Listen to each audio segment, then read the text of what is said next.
استغانم تقول: أنا متزوجة من رجل من وهران، وزوجي يعمل في التجارة، ولذلك فهو يسافر كثيرا خاصة إلى دول الجوار.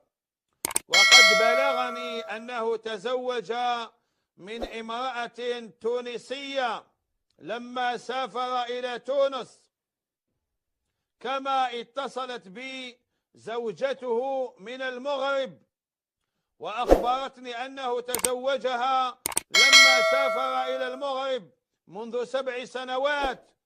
انصحني سيدي، ماذا أفعل؟ هاو داير زوجة في الجزائر، وزوجة في تونس، وزوجة في المغرب. الله يبارك، الله يعاونه ويزيد له. واش نقول له؟ وشنو ماهوش داير اتحاد المغرب العربي كاملا؟ يزيد واحدة من ليبيا